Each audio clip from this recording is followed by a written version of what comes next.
ಮೊದಲಿಗೆ ಹಾಡು ಹೆಂಗೆ ಅನ್ನಿಸ್ತು? ಹಾಯ್ ಎಲ್ರಿಗೂ ನಮಸ್ಕಾರ. ಹಾಡು ಮೊದಲನೇ ಲೈನ್ ಏನಪ್ಪ?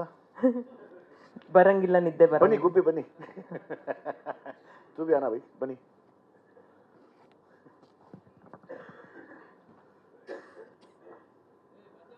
ಅವ್ರಿಗೊಂದು ಮೈಕ್ ಕೊಡಿ. ಹಾಂ ಕೊಡ್ತೀವಿ ಸರ್. ಫಸ್ಟ್ ಲೈನ್ ಹೇಳಿ. ನಿದ್ದೆ ಬರಂಗಿಲ್ಲ, ನಿದ್ದೆ ಬರಂಗಿಲ್ಲ. ಇಂಡಸ್ಟ್ರಿಗೆ ಬಂದ್ಮೇಲೆ ನಿದ್ದೆ ಮಾಡಂಗಿಲ್ಲ.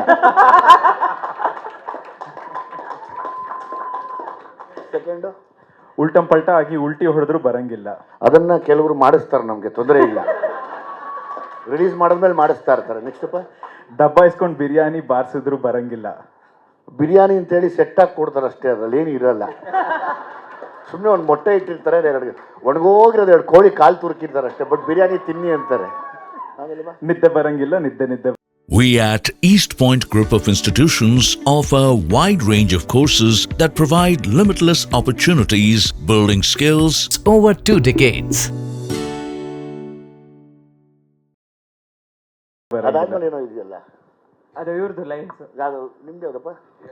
ಬಿಯರ್ ಪಿಯ ಡೊಲೋ ಖಾಯ ಆದ್ರೂ ನಿದ್ದೆ ಬರಂಗಿಲ್ಲ. ಬಿಯರ್, ನಾವು ಬಿಯರ್ ಹಾರ್ಡ್ ಡ್ರಿಂಕ್ಸೇ ಓಡಿಸ್ಬಿಡ್ತಾರೆ ಯಾವ ಮಾಡಿದ್ರೆ. ಡೈರೆಕ್ಟ್ ಡೋಲೋ ಬೇಕಾಗೇ ಇಲ್ಲ. ಅನಾಸಿನ್ನು, ಸ್ಯಾರಿಡಾನು, ಬೇರೆ ಯಾವುದಿದ್ರು ಕೊಡ್ತಾರೆ, ಅದ್ರ ಬಗ್ಗೆನೂ ತೊಂದರೆ ಇಲ್ಲ. ನೆಕ್ಸ್ಟ್ ಅವ್ರ ಬಾದ್ಮೇ ಹ್ಯಾಪಿ ಎಂಡಿಂಗ್ ಮಾಡ್ತಾ ಇದ್ದು ಆದ್ರೂ ನಿದ್ದೆ ಬರಂಗಿಲ್ಲ. ಸರಿ ಹೇಳಿ. ಹ್ಯಾಪಿ ಎಂಡಿಂಗ್ ಮಾಡ್ತಾ ಇದ್ದು ಆದ್ರೂ ನಿದ್ದೆ ಬರಂಗಿಲ್ಲ. ನಮಗೆ ಸೆಲ್ಫೇ ಹಾಕ್ಸ್ಬಿಡ್ತಾರೆ ಗಾಂಧಿನಗರದಲ್ಲಿ. ಹ್ಯಾಪಿ ಎಂಡಿಂಗ್ ಮಾಡ್ಕೊಳಂಗೇ ಇಲ್ಲ ನಾವು. ಸೆಲ್ಫ್ ಹಾಕ್ಸ್ ಬಿಟ್ಬಿಡ್ತಾರೆ, ಗೊತ್ತೇ ಆಗಲ್ಲ. ಆ ಸೆಲ್ಫ್ ಎಂಡಿಂಗ್ ಅನ್ಕೊಂಡು ನಾವು ಹೋಗ್ತಾನೆ ಇರ್ತೀವಿ, ಅದು ಗೊತ್ತೇ ಆಗಲ್ಲ. ಗಲ್ಲಿ ಫಿರ್ದಲ್ಯ ರೀಲ್ಸು ದೆಗ್ದಲ್ಯ ಆದ್ರೂ ನಿದ್ದೆ ಬರಂಗಿಲ್ಲ. ಕೆಲವ್ರು ಇನ್ನಿಷ್ಟ, ಕೆಲವ್ರು ತೆರೆ ಮೇಲೆ ಬರ್ದವರೆಲ್ಲ ರೀಲ್ಸ್ ಮಾಡಕ್ ಶುರು ಮಾಡ್ತಾರೆ ಗಾಂಧಿನಗರದಲ್ಲಿ ಇನ್ಮೇಲೆ. ಅದು ತೊಂದರೆ ಇಲ್ಲ. ಹಾಡು ತುಂಬಾ ಚೆನ್ನಾಗಿದೆ ಆಕ್ಚುಲಿ. ಇಷ್ಟು ಚೆನ್ನಾಗಿ ಹಾಡು ಪ್ರಮೋಷನ್ ಆಗ್ತಿತ್ತು, ಕುತ್ಕೊಂಡ್ಬಿಡ್ತು ಎಲ್ಲರೂ ತಲೆ ಇಲ್ಲ. ಅದಕ್ಕೆ ವಿಜಯ್ ಸರೇ ಸಾಟಿ ಅಂತ ಹೇಳೋದು. ಇಲ್ಲ, ನಂಗೆ ಸಾಂಗ್ ತುಂಬ ಚೆನ್ನಾಗಿದೆ. ಹೀರೋನು ತುಂಬ ಮುದ್ದಾಗಿದ್ದಾರೆ, ಅವರು ಹೀರೋಯಿನ್ನು ತುಂಬ ಮುದ್ದಾಗಿದ್ದಾರೆ. ಓಲ್ಡ್ ಟೀಮ್, ಶೈನ್ ಶೆಟ್ಟಿ ಎಲ್ಲರೂ ತುಂಬ ಯಂಗ್ ಹುಡುಗರು ಟೀಮೇ ಇದೆ. ಖುಷಿ ಅನಿಸುತ್ತೆ.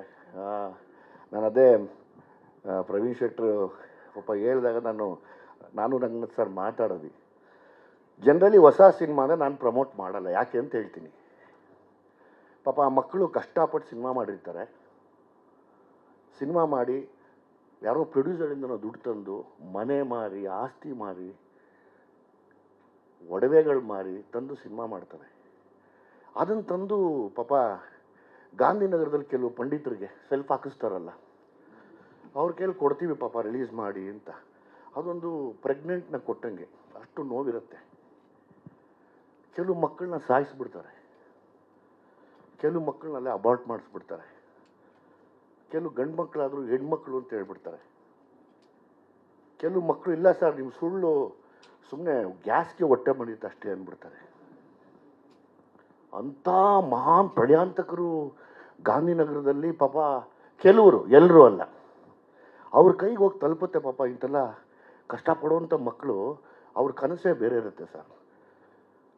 ನವೀನ ಇಲ್ಲೇ ಇದ್ದಾನೆ, ಅವನು ಗೊತ್ತು. ನಾನು ಇನ್ನೂ ನೋಡ್ತಿದ್ದೆ. ಪ್ರವೀಣ್ ಶೆಟ್ರು ಮಗರು ಅಂತ ನಾನು ಹೊಗಳಲ್ಲ, ಎನರ್ಜಿ ನೋಡಿ ಖುಷಿ ಆಯಿತು. ಆ ಡ್ಯಾನ್ಸ್ ಮಾಡುವಾಗ ಎನರ್ಜಿ ತುಂಬ ವಾವ್ ಅನ್ನಿಸ್ತು ನನಗೆ. ಹಂಗಾಗಿ ನಾನು ಹೊಸಬ್ರಿಗೆ ಎಷ್ಟೋ ಜನಕ್ಕೆ ಬೈತೀನಿ, ಹೊಸ ಸಿನಿಮಾ ಅಂತ ಪ್ರಮೋಷನ್ ಹೋದ ಕಡೆಗೆ ಅಂತ, ನನ್ನನ್ನು ಬೈಕೊಂಡ್ಲಿ ಅಂತ. ಈ ಪ್ರೋಸೆಸ್ ಇದೆ ಗೊತ್ತಾ ನೋಡಿ. ಇದೆಲ್ಲರೂ ಈಗ ಇಲ್ಲೆಲ್ಲರೂ ಎಲ್ಲ ಎಂಜಾಯ್ ಮಾಡ್ತಾ ಇದ್ದೀವಿ. ಈ ಮಾಸ್ಟ್ರು ಇವರೇನೋ ಡ್ಯಾನ್ಸ್ ಮಾಡೋದು ನಮಗೂ ಖುಷಿ ಅನಿಸುತ್ತೆ. ಅವ್ರು ಯಾರೋ ಟೀಮ್ ಕ್ಲಾಪ್ ಹೊಡಿತಾರೆ, ವಾವ್ ಸೂಪರ್ ಸ್ಟೆಪ್ ಇದು ಅಂತ. ಇದಾದ್ಮೇಲೆ ಒಂದು ಪ್ರೋಸೆಸ್ ಇದೆಯಲ್ಲ, ಅದೊಂಥರ ಚಕ್ರವ್ಯೂಹ ಆದರೆ ಬೇಯಿಸ್ಬೋದು. ಯಾರೋ ಒಬ್ಬ ಅರ್ಜುನನ್ನು ಕೇಳ್ಬೋದು ಹೆಂಗೆ ಹೊರಗಡೆ ಬರೋದು ಅಂತ, ಇಲ್ಲ ಸಿಕ್ಕಿದ್ರೆ ಭೀಷ್ಮರಾದರೂ ಕೇಳ್ಬೋದು. ಅದಕ್ಕಿಂತ ಕೆಟ್ಟದ್ದು ವಿಷವ್ಯೂಹ ಇದು. ಅದು ನಾನು ರಂಗನಾಥ್ ಸರ್ ಹತ್ರ ಮಾತಾಡ್ತಿದ್ದೆ. ನನಗೆ ಯಾವಾಗಲೂ ಅದನ್ನು ಲೈಕ್ ಅವನು ಒಬ್ಬ ಅಮೇಝಿಂಗ್ ಆ್ಯಕ್ಟರ್. ಅವನು ಈ ಥರ ಯಂಗ್ ಟ್ಯಾಲೆಂಟ್ಸ್ಗಳು ಪಾಪ ಅವರು ಏನು ಸಂಪಾದನೆ ಮಾಡಿದ್ದಾರೆ ಅಂದರೆ, ಥಿಯೇಟರ್ ವೈಸ್ ಏನು ಸಂಪಾದನೆ ಮಾಡಿದ್ದಾರೆ, ಅವ್ರನ್ನ ಎಷ್ಟು ಜನ ನೋಡ್ತಾ ಇದ್ದಾರೆ ಅನ್ನೋ ರಿಸಲ್ಟ್ ಯಾರೂ ಕೊಡೋರಿಲ್ಲ. ಇಲ್ಲಿ ನಾನು ಯಾಕೆ ಬಂದೆ ಅಂದರೆ ಪಾಪ ಪ್ರವೀಣ್ ಶೆಟ್ಟರು ಅಲ್ಲ, ರಂಗನಾಥ್ ಸರ್ಗೂ ಅಲ್ಲ, ನೀವಿಬ್ಬರು ಸೇರಿ ಫೈಟ್ ಮಾಡ್ತೀರ ಆ ತಾಕತ್ ನಿಮಗಿದೆ ಅಂತ.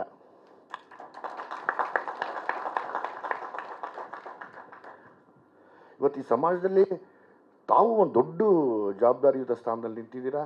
ತಮ್ಮ ಮಾತುಗಳು ಹೇಳಿಕೆಗಳಾಗಿ ನಡೀತಿದೆ. ಪ್ರವೀಣ್ ಶೆಟ್ಟರು ದೊಡ್ಡ ಹೆಸರಿದೆ. ಇನ್ ಕೇಸ್ ಹಂಗೇನೋ ಅನ್ಯಾಯ ಆದರೆ ನೀವಿಬ್ಬರು ನಿಂತು ಫೈಟ್ ಮಾಡ್ತೀರ ಅನ್ನೋ ಖುಷಿಗೋಸ್ಕರ ಬಂದೆ. ಇಂಥವ್ರನ್ನ ಸಪೋರ್ಟ್ ಮಾಡ್ಬೋದು. ಎಷ್ಟು ಜನ ಗೊತ್ತಮ್ಮ ನಮ್ಮ ಮನೆ ಮುಂದೆ ಬರೋದು? ಎಲ್ಲ ಹೊಸ ಸಿನಿಮಾ ಸರ್. ಪ್ರೊಡ್ಯೂಸರ್ಗಳು ಮನೆ ಮಾರಿ ಪೇಪರ್ ಎತ್ಕೊಂಡ್ಬಂದಿರ್ತಾರೆ, ಸರ್ ಇದು ಕೊಟ್ಬಿಟ್ಟಿದ್ದೀವಿ, ನೀವು ಬಂದರೆ ರಿಲೀಸ್ ಮಾಡ್ತೀವಿ ಅನ್ನೋದು. ಸರ್ ನಾನು ಬಂದರೆ ಸಿನಿಮಾ ಓಡಲ್ಲ ಸರ್ ಅಂತೀನಿ ನಾನು. ಕಂಟೆಂಟ್ ಇದ್ದರೆ ಓಡುತ್ತೆ ಸರ್. ಹಂಗೆ ಇನ್ನು ಅದೆಷ್ಟು ಬದಲಾಗಬೇಕೋ ಗೊತ್ತಿಲ್ಲ. ಅದಕ್ಕೆ ನಾನು ನಿಮ್ಮ ಸಾಂಗ್ ಕೇಳಿ ಹ್ಯಾಪಿ ಎಂಡಿಂಗ್ ಇಲ್ಲಪ್ಪ, ಸೆಲ್ಫ್ ಹಾಕ್ಸಿ ಬಿಟ್ಬಿಡ್ತಾರೆ, ಕಷ್ಟ ಆಗುತ್ತೆ. ಹಾಂ